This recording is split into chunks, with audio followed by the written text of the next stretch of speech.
A missing plane from 1955 landed after 37 years.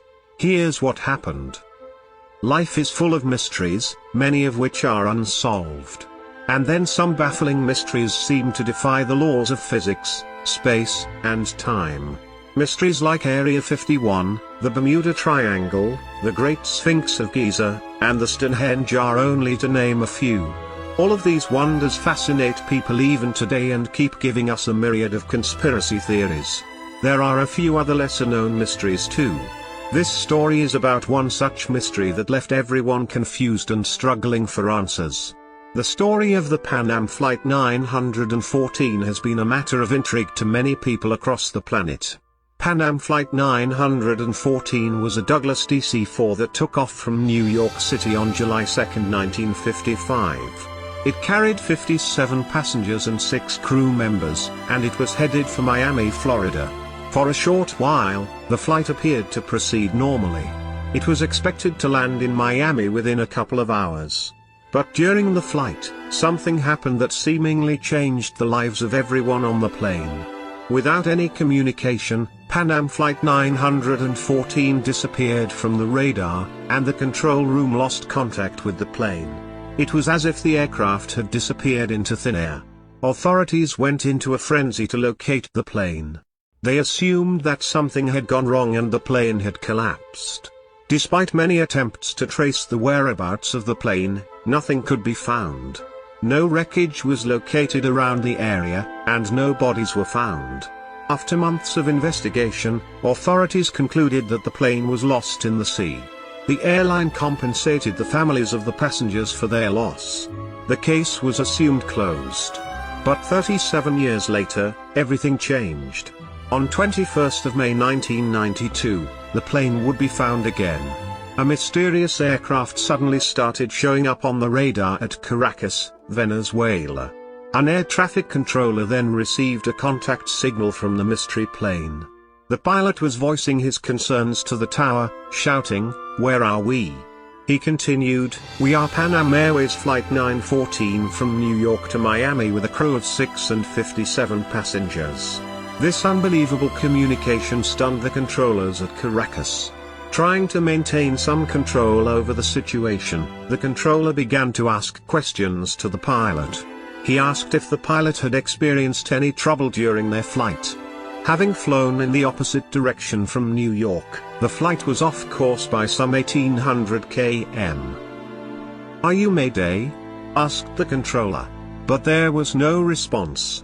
After a while, the pilot communicated again. He said that they were scheduled to land in Miami on July 2, 1955, at 9:55 a.m. Then, he started saying that something wasn't right with the view in front of him.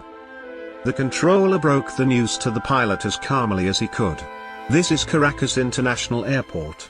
The date is May 21, 1992. The pilot thought it was some kind of a joke but began breathing rapidly. The controller asked the pilot to remain calm. As the plane prepared to land, the ground handlers could now clearly see the plane. They couldn't believe what they saw. The aircraft was an outdated model. They could see screaming passengers with their faces pressed up against the windows. The ground crew directed the flight to land. Security guards prepared to help the distraught passengers. As they approached the plane, the pilot shouted at them, "No. Do not come near. We are leaving now." The pilot then turned the plane towards the nearest runway. He hastily dropped something out of the window before preparing to fly again, a calendar. He took off, leaving a stunt crew behind. Hours later, the plane landed at its original destination, Miami. The calendar and the tower tapes were reportedly seized by the authorities and were never made public.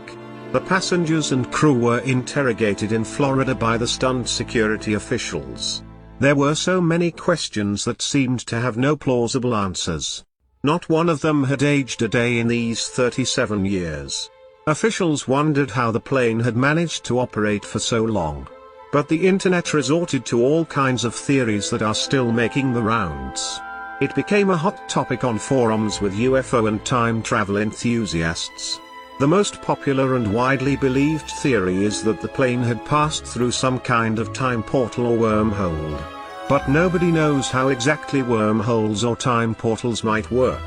What had only been a few hours for the flight members had been 37 years for the rest of the world. The story gained widespread coverage on the internet. Many people even presented their theories backed by what they claimed to be solid evidence.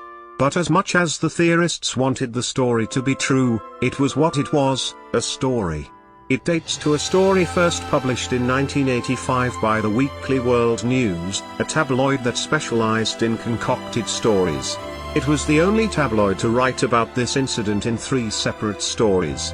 All the stories had a few inconsistencies in terms of the dates and time. The air traffic controller was identified in 2 different photographs. There will always be people who believe otherwise, and they still insist that there is some substance behind the whole thing, which has been kept hidden from us. But as tantalizing as it may sound to many of us, the story just seems to be an elaborate fabrication.